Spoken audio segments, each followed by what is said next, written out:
Segunda Epístola Universal de San Pedro Apóstol. Capítulo 1. Yo, Simón Pedro, siervo y apóstol de Jesucristo, envío un saludo a ustedes, que por la justicia de nuestro Dios y Salvador Jesucristo han alcanzado una fe tan preciosa como la nuestra. Que la gracia y la paz les sea multiplicada por medio del conocimiento de Dios y de nuestro Señor Jesús.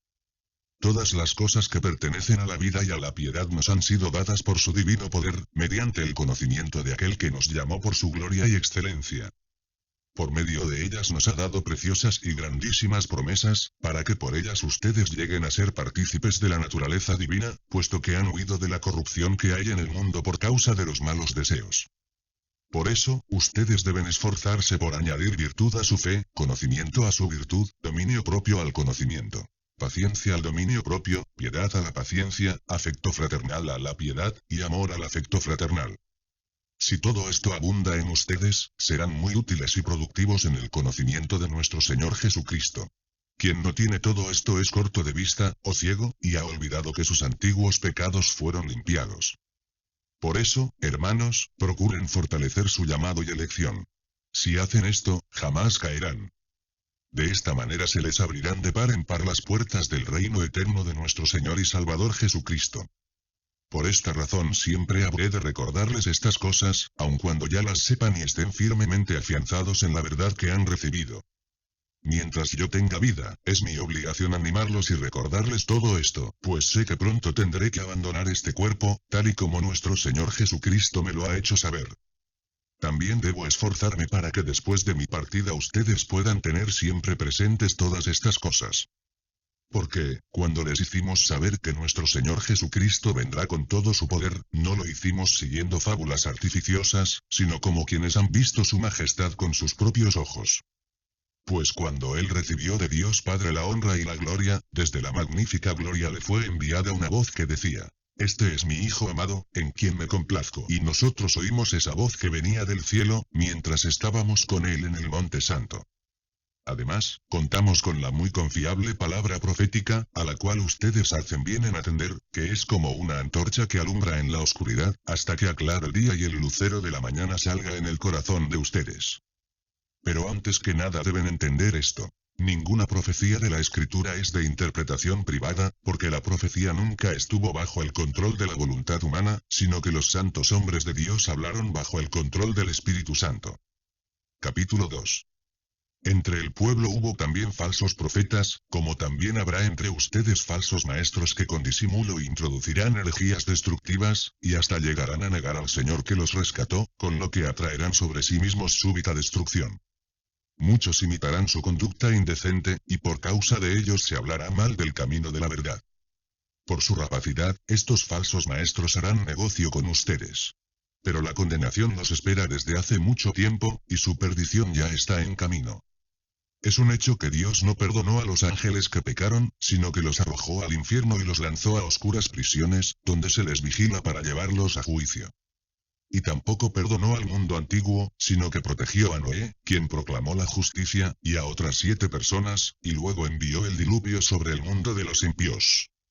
Dios también condenó a la destrucción a las ciudades de Sodoma y de Gomorra, y las redujo a cenizas, para que sirvieran de escarmiento a los futuros impíos, pero puso a salvo al justo Lot, que vivía abrumado por la desenfrenada conducta de los malvados. Porque para este hombre justo, que vivía entre ellos, cada día era un tormento al ver y oír lo que esos malvados hacían. El Señor sabe librar de la tentación a los piadosos, y sabe también reservar a los injustos para que sean castigados en el día del juicio, sobre todo a los que se dejan llevar por la depravada naturaleza humana, y andan en deseos impuros y en la inmundicia, con lo que desprecian la autoridad divina. Son atrevidos y arrogantes, y no tienen miedo de insultar a los poderes superiores. Los ángeles, en cambio, aunque son mayores en fuerza y en poder, no se atreven a insultarlos ni a condenarlos delante del Señor. Pero estos hablan mal de cosas que no entienden. Son como animales irracionales, que nacieron para ser presa de la destrucción. Por eso, su propia destrucción los destruirá, y recibirán el castigo que merece su injusticia.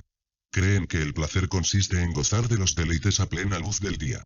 Son una vergüenza y una deshonra, pues mientras comen con ustedes se solazan en sus propios placeres. Su mirada está cargada de adulterio, no se cansan de pecar, seducen a los pusilánimes, su corazón está habituado a la codicia. Son hijos de maldición.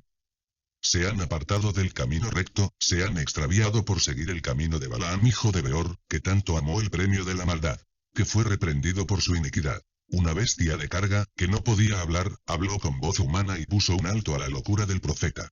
Estos son fuentes sin agua, nubes que arrastra la tormenta, y para siempre les espera la más densa oscuridad. Cuando hablan, lo hacen con palabras arrogantes y vanas. Mediante las pasiones humanas y el libertinaje seducen a los que habían comenzado a apartarse de los que viven en el error. Les prometen libertad, pero ellos mismos son esclavos de la corrupción, pues todo aquel que es vencido, se vuelve esclavo del que lo venció. Gracias al conocimiento de nuestro Señor y Salvador Jesucristo, habían logrado escapar de las contaminaciones del mundo, pero volvieron a enredarse en ellas y fueron vencidos, con lo que su estado final fue peor que el primero. Les hubiera sido mejor no haber conocido el camino de la justicia, que volverse atrás después de haber conocido y recibido el santo mandamiento. Pero en ellos se ha cumplido la verdad proverbial. El perro vuelve a su vómito, y la puerca recién lavada vuelve a revolcarse en el lodo. Capítulo 3. Amados hermanos, esta es la segunda carta que les escribo, y en ambas los he animado a tener presentes, con su mente pura, las palabras que antes pronunciaron los santos profetas, así como el mandamiento que el Señor y Salvador nos ha dado por medio de los apóstoles. Recuérdenlo. Pero antes deben saber que en los días finales vendrá gente blasfema, que andará según sus propios malos deseos. Y que dirá, ¿qué pasó con la promesa de su venida? Desde el día en que nuestros padres murieron, todas las cosas siguen tal y como eran desde el principio de la creación. Pero con toda intención se olvidan de que, desde la antigüedad, fueron creados los cielos por la palabra de Dios, lo mismo que la tierra, la cual proviene del agua y subsiste por medio del agua. Por eso el mundo de entonces fue destruido por una inundación. Pero esa misma palabra ha reservado los cielos y la tierra que ahora existen. Los ha guardado para el fuego en el día del juicio y de la destrucción de los hombres perversos. Pero no olviden, amados hermanos, que para el Señor un día es como 1000 años, y 1000 años como un día. El Señor no se tarda para cumplir su promesa, como algunos piensan, sino que nos tiene paciencia y no quiere que ninguno se pierda, sino que todos se vuelvan a Él. Pero el día del Señor llegará como un ladrón en la noche. Ese día los cielos desaparecerán en medio de un gran estruendo, y los elementos arderán y serán reducidos a cenizas, y la tierra y todo lo que en ella se ha hecho será quemado. Puesto que todo será deshecho, ustedes deben vivir una vida santa y dedicada a Dios, y esperar con ansias la venida del día de Dios. Ese día los cielos serán deshechos por el fuego, y los elementos se fundirán por el calor de las llamas. Pero, según sus promesas, nosotros esperamos un cielo nuevo y una tierra nueva, donde reinará la justicia. Por eso, amados hermanos, mientras esperan que esto suceda, hagan todo lo posible para que Dios los encuentre en paz, intachables e irreprensibles.